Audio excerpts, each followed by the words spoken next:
white duck. Once a prince married a beautiful princess, but soon had to leave for a long journey.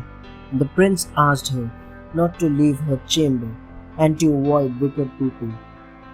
The princess promised to do so, and as soon as the prince left, she locked herself in her chamber. One day, a woman, who was in reality a witch, lured her into the garden.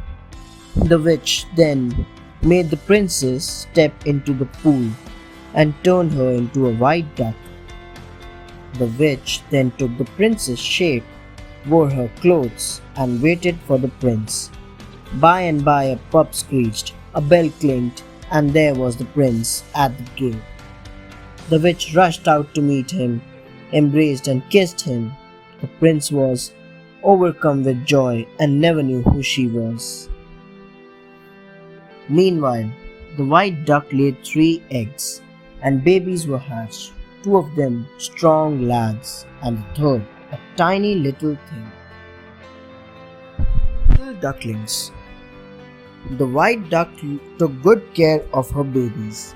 They began to walk along the pool, but she warned them to stay away from the castle because an evil witch lived there. But one day the witch saw them and lured them inside. She gave them food and drink and made them lie on the beds.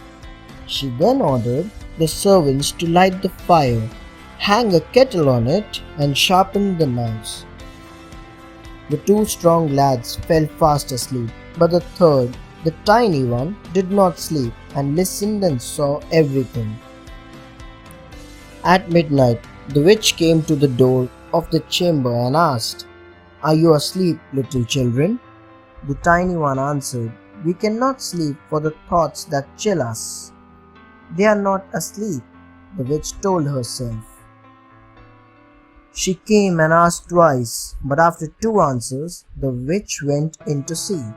The ducklings were sleeping soundly, and she killed them mercilessly in one go. The truth revealed. In the morning, the white duck searched and called to her children, but they did not come. She felt that evil had befallen them. She flew to the castle and found the bodies of little ducklings and lamented over them.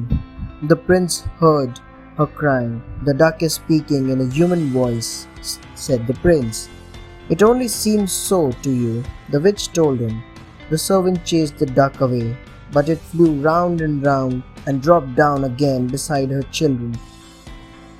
She narrated the whole story about the witch. The prince ordered the servants to catch the duck. They rushed out, but the duck flew round and round and would not be caught. Now, the prince himself went to catch the duck. The duck itself flew upon his hands and fell at his feet. The prince carefully lifted it by its little wing and said, "Rise behind me, a white birch, stand before me, a fair maid." The family. The white duck turned into a beautiful lady, and she was none other than her wife, the real princess. The prince and the princess then caught a magpie and tied 2 files to its wings. One was to be filled with the living water and the other with the talking water. The magpie flew and was soon back with the living and the talking water. First, they sprinkled their sons with the living water and they came back to life. Then they sprinkled them with the talking water and they began to talk and laugh. Now, the prince had his whole family with him and they never had a reason to cry and prospered year after year. The evil past never returned in their life and they lived happily as per the prince's command. The witch was tied to a horse's tail and the horse sent across a field. Not a trace of her remained.